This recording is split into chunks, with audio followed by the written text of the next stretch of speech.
Hey, what's up? It's Randy Blythe from Burn the Priest. I was at a bar one day and somebody was playing some death metal and I was imitating it. Ooh, and I thought it was funny. And they were like, oh, wow, you can do that.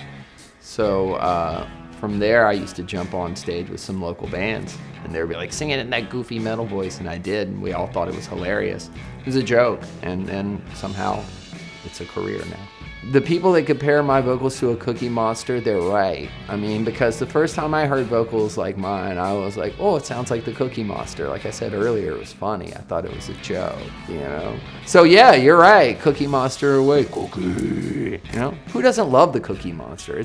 I don't think the Cookie Monster has a negative connotation. He's blue, he's cute, he likes cookies. If you don't like him, you're un-American. I became a part of the band Burn the Priest. Well, originally they were an instrumental band and they had this idea to get a hot female singer because they thought it would bring girls to the show.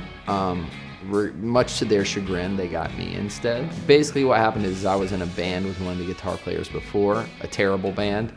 And I knew that we were terrible, so when the band broke up, I went traveling across the country and he joined this new band and he said, hey, I'm in this killer new band, do you want to be the singer? And I said, no, our last band really kind of sucked. I went for the free beer and saw the band Burn the Priest playing, and I was like, whoa, that is awesome. So I looked at my girlfriend at the time, and while they were playing, I said, that's the band I'm going to be in.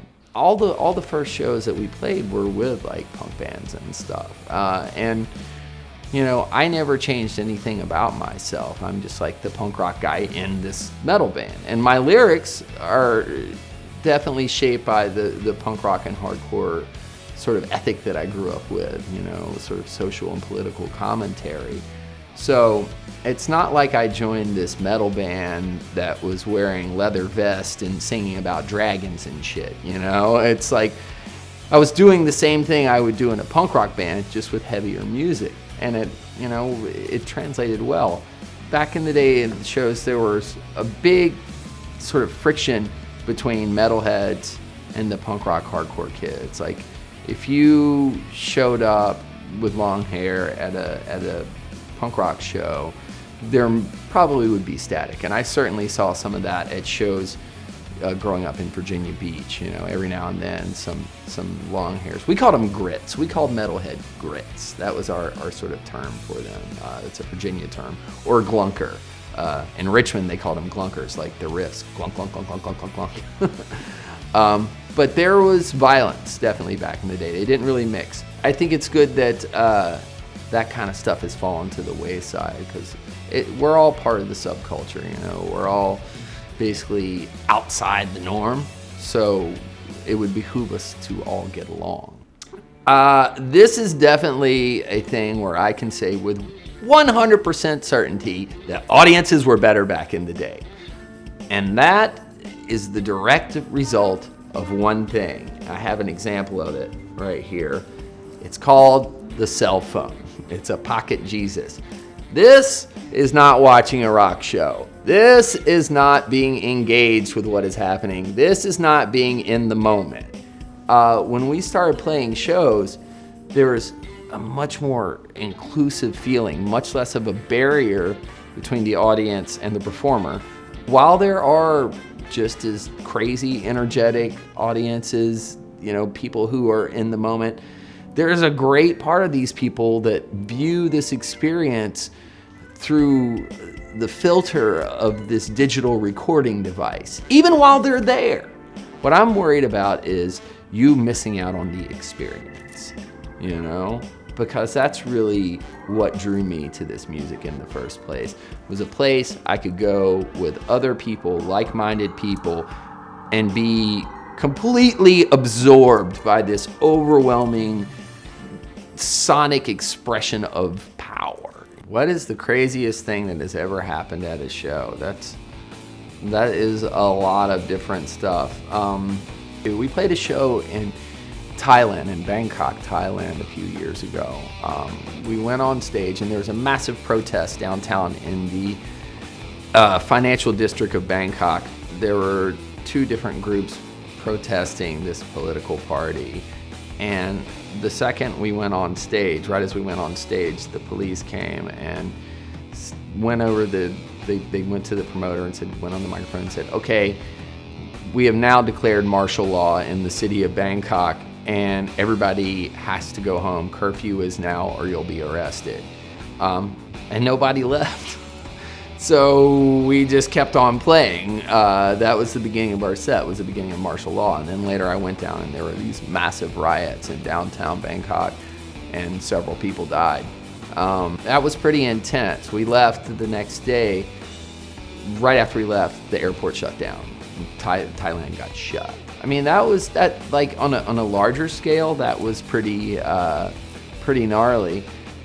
On a smaller scale, one time we were playing somewhere in Florida, I believe, and I look over and I see this guy who's got his arm around my guitar player and he's kind of like wrestling with him, and I'm like, oh hell no, you know? So I went running across the stage because I'm just gonna pace this kid right in the face, you know? And my guitar player Mark doesn't like to be touched in general. I didn't have my glasses on, so I couldn't really see what was going on. And there's lights on stage and stuff. I get right up to him and all of a sudden the lighting guy hits the lights. Bling! And the lights come on and I realize this guy isn't wrestling with Mark. The guy had one leg and he had his arm around Mark and he's hopping up and down. He somehow gotten on stage. He's hopping up and down on stage with his arm around Mark. And his colostomy bag is hanging out onto the stage and it's flopping around on the stage, still connected to him. It looked like a catfish, like out of water, flopping around. And I'm like running, about to punch this guy, who I discover very shortly as I get there, it's got one leg. And I jumped way up in the air to try and put the brakes on it and came down and almost stepped on his colostomy bag. But that would have been really bad, you know. That wouldn't have looked good for me. How do I maintain my voice? I have a strict diet of virgin's breast milk.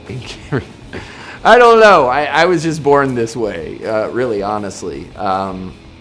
Like I learned a vocal warm-up from a coach that I work with from time to time here in New York City, a woman named Melissa Cross, who coaches a lot of people who scream. But she didn't really teach me how to scream. She taught me a bit more control in my voice. And I have a vocal warm-up that I use before I record or play a show every single time.